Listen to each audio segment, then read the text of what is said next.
It's time to wake up.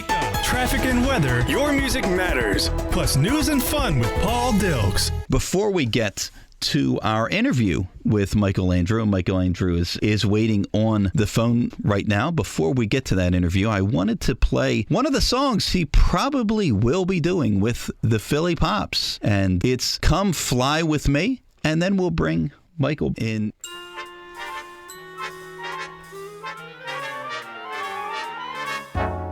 Come fly with me, let's fly away.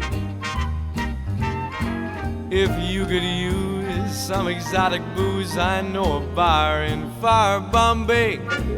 Come fly with me, let's fly away. Come fly with me, let's float down to Peru. In Llama Land, I know a one-man band, and he'll toot his flute for you. Come fly with me, let's take off for the blue. Once I get you up there, where the air is rarefied,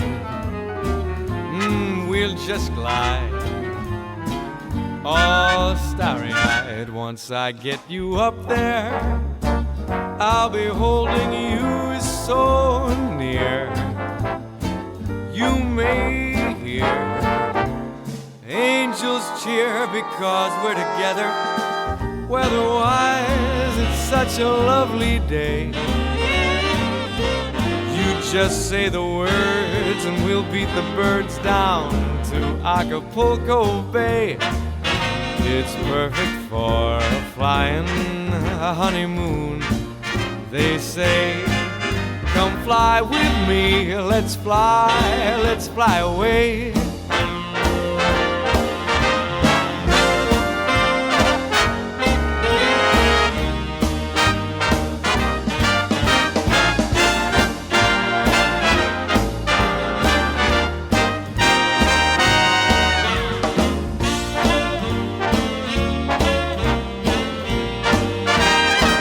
Once I get you up there, where the air is rarefied, we'll just glide, all starry-eyed. Once I get you up there, I'll be holding you so near. You may even hear a bunch of angels cheer because we're together. Weather-wise, it's such a lovely day. You just say the word, we'll beat the birds down to Acapulco Bay. It's perfect for a flying honeymoon, they say. Come fly with me, let's fly. Pack up, let's fly away.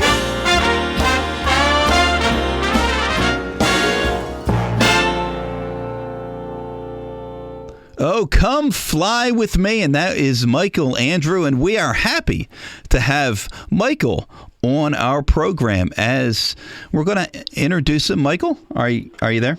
I'm here, Paul. It's a pleasure to be here. Thank you so much for having me on the program. And it is great to have you on our program. I know before we get into talking about the Pops, what I wanted to ask you real quickly is, what got you interested in doing what you're doing with Sinatra? When I was a kid, I really just loved this style of music, swinging big bands, and I would see some of these performers, Bobby Darin, Mel Torme, Tony Bennett. I'd see them on variety shows, and I really got attracted to the performing style and the music. I just thought it was exciting, and it really spoke to me, even though it was not at all the music of my peers or the music that was played on the radio so much. This was, growing up in the late 60s and 70s. And then, I would see Sinatra. In fact, I had a little tuxedo made. My mom was a seamstress, and so she had these clothes coming through where she worked at a men's clothing store. and they made a little black tux for me, and I walked around with a fake cigarette. But luckily I didn't pick up that habit, but I would pretend, to be like Frank Sinatra with a cigarette in my hands and crooning these sophisticated love songs and other standards. As a little boy, it was much a novelty, of course, at that time.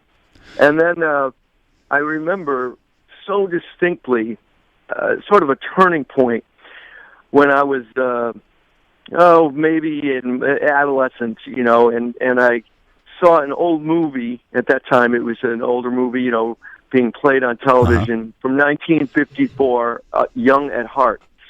And the interesting thing about this was this is a time in Frank Sinatra's career where, he was coming off of he was just starting to come back from being what he would call the lowest point in his life and certainly in his career.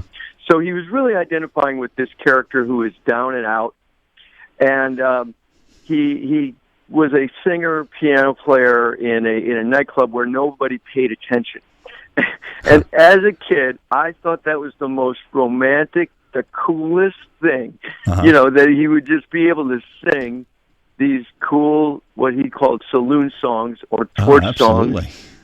And nobody's paying attention, and he ends up singing only to his wife in this crowded club. And Doris Day played his wife. And I thought, this is what I want to do. And it seemed somehow attainable to me because I thought, well, it doesn't really matter if people like it or not, just so I can do it in a crowded room. And later, years later, I found myself at the Rainbow Room in New York City, and I remember, because it was a restaurant, it was a nightclub, it was probably the best nightclub and restaurant that you could do this thing that I wanted to do because it was so prestigious. But you still had that element of people really not, closely paying attention to what you were doing. And I remember thinking, well, this was my dream when I was a kid. Here I am doing it, night after night at the Rainbow Room in this atmosphere, singing all these great standards. So that was a big part of the inspiration. So, you know what? Let's play that song real quickly. And One for My Baby. Yeah. And what we'll do is we'll bring you back right after our traffic and weather and a few commercial announcements, and we'll bring you right back. All right.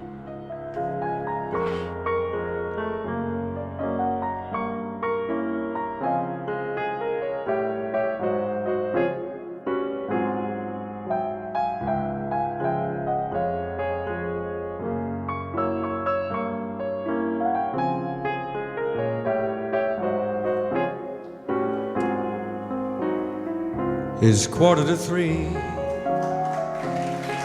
There's no one in the place except you and me.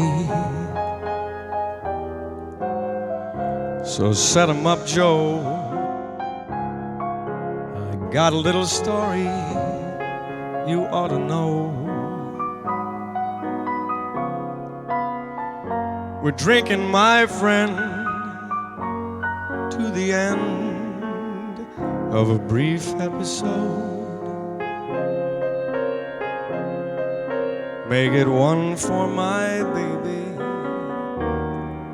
and one more for the road.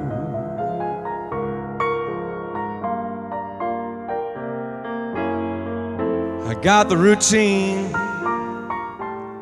so put another nickel in the machine.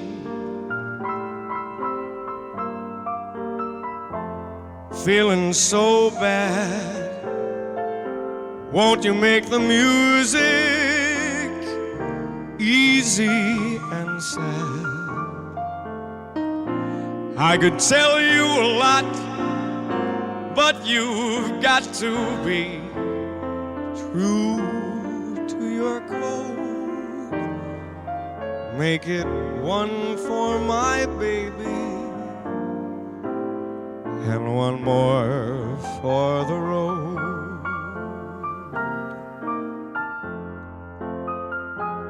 You'd never know it, but buddy, I'm a kind of poet, and I've got a lot of things I'd like to say. And when I'm gloomy, you simply listen to me till it's talked away. Well, that's how it goes.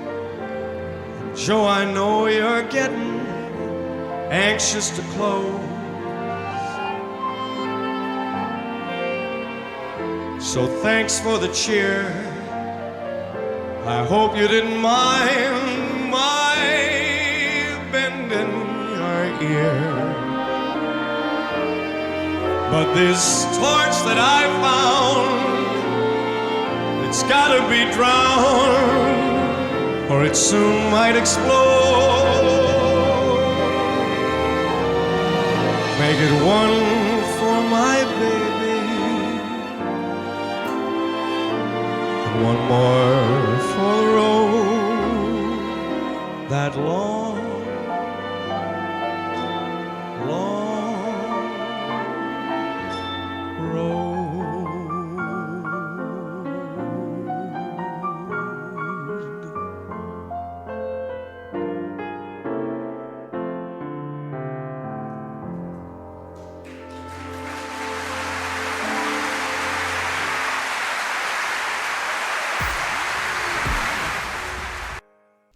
And I wanted to bring Michael Andrew back to our program and have him give a little bit of a side story about that song we just played. Michael? Well, Paul, first of all, thanks for playing that. That is very special. Not only was it a big inspiration, remembering that movie and Frank Sinatra singing One for My Baby at Young at Heart, but I also had the opportunity to sing that at Capitol Studios, and that recording is from that session that my pianist Michael Kramer and I did. We went to Capitol Studios, and they gave me the actual microphone that Frank Sinatra recorded with.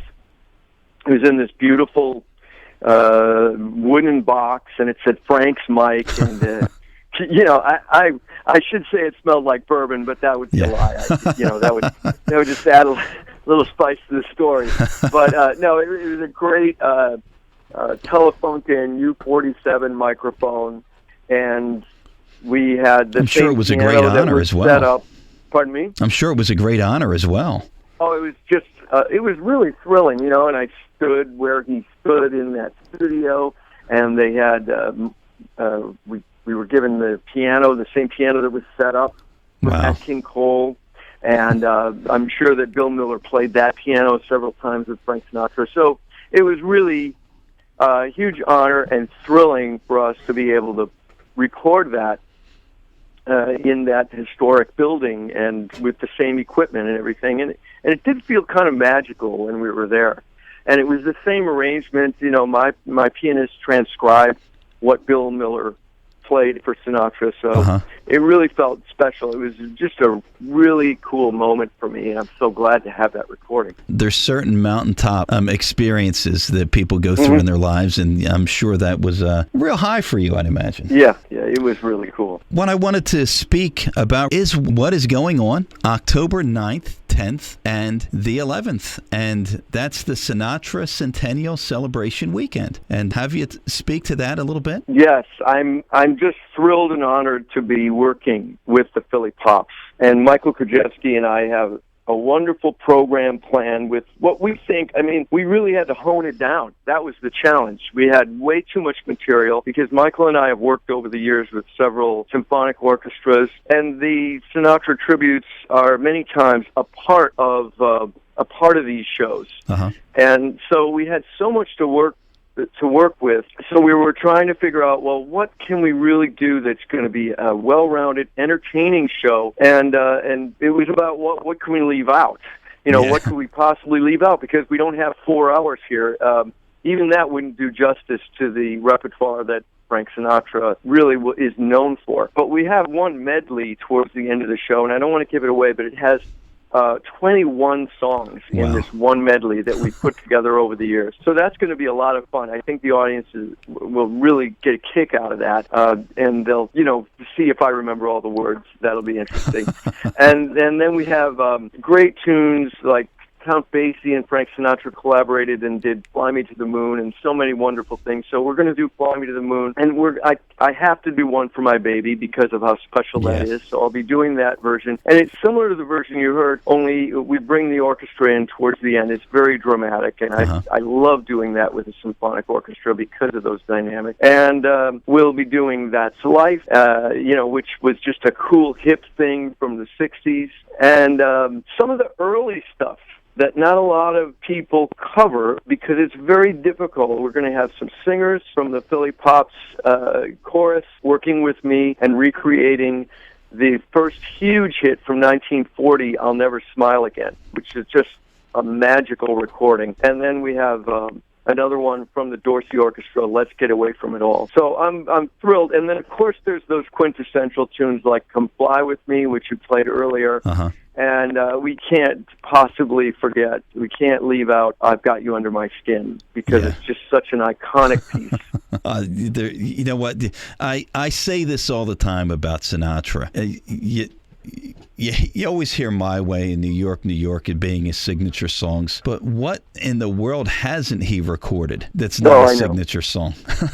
It's enormous. There was a special, I can't remember, one of his many specials that's tried to summarize his career, and this is going back several years, and it shows him standing on a stage and there's sheet music piled up, and it goes, like 3 stories in this huge sound stage, and it's all the songs that he's recorded, and they were just trying to illustrate in this special how much stuff. I think he's singing without a song as it starts, and this sheet music is just piled up, and it's true, it probably would be that tall. You're right. Because he was doing, in the early 50s, late 40s, he was doing everything at once. A radio show, live performances, TV specials, and he was doing them throughout the day. I mean, they would just drive him from one thing to the next, and he was constantly doing new material, new songs. So there's so many hits. And what we're going to do real quickly, Michael, is to let our listening audience know it's October 9th, 10th, and the 11th. And sandwiched in the middle of that is a Dina Martin concert on Saturday at 8 o'clock. And tickets are available. They're going fast. They're selling out in record time. They're talking about adding a potentially a fourth show into the mix. I just want to make our listening audience aware, if you want to make this Sinatra Centennial celebration a part of your year, you need to do it rather quickly because, as I said, tickets are selling out and don't want you to miss out. What we want to do right now, and the Philly Pops has graciously given us 2 tickets to a performance over that weekend, and we're going to ask our listening audience, the first caller that calls in, it's 609-919-9200. Again, it's 609-919-9200, and what we're going to do is we're going to break real quickly for I've Got You Under My Skin.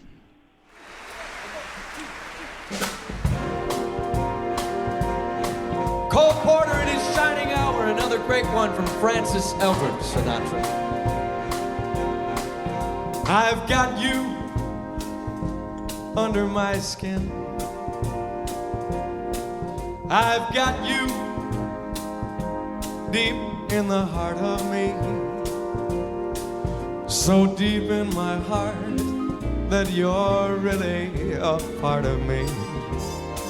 And I've got you under my skin. I tried so not to give in. I said to myself, this affair, it ain't gonna go so well.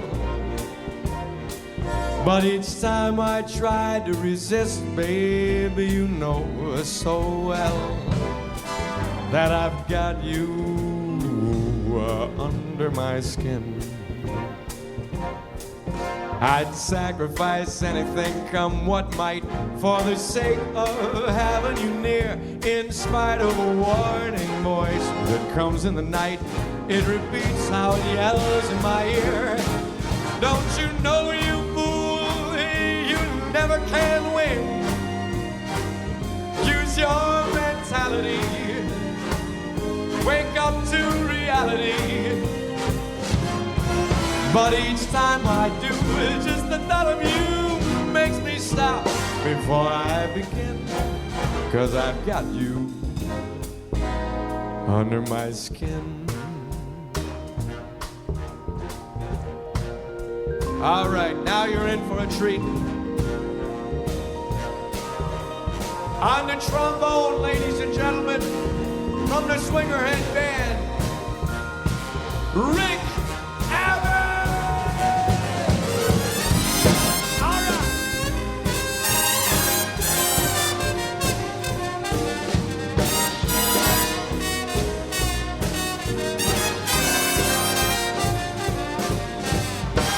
Rick Evans!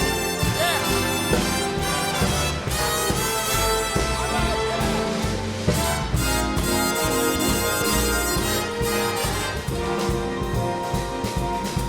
I would sacrifice anything, come what may, for the sake of having you near. In spite of the warning voice that comes in the night, it repeats how it yells in my ear. Don't you know, you fool, you never can win. Use your mentality. Oh, wake up to reality.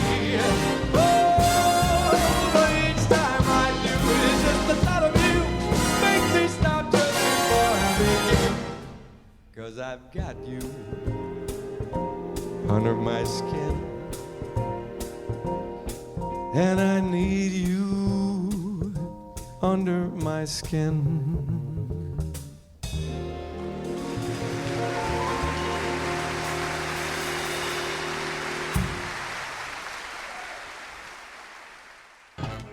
And we wanted to welcome Michael back to the program. And Michael, we have an avid listener to our program who just loves Sinatra, and she won 2 tickets to the Philly Pops performance. As a matter of fact, she calls on a regular basis, and she called last Friday after our solid hour of Sinatra, and she said, "You need to make this 2 hours now. 1 hour is just not enough for me." She's very wise. Well, I'm glad that she got the tickets. Yeah, she's going to really enjoy this show. I know that. Yeah, we're bringing back, the Your Music Matters morning show is bringing back all of the pleasures of the past, from the Great American Songbook through the pop hits of the 60s, 70s, and the 80s. And it's music you don't get to hear on the radio anymore, Michael. And it is such a shame that when you turn on the radio, you can't hear Ella Fitzgerald. You barely can hear the Beatles anymore, or Elvis. I don't know what's happened.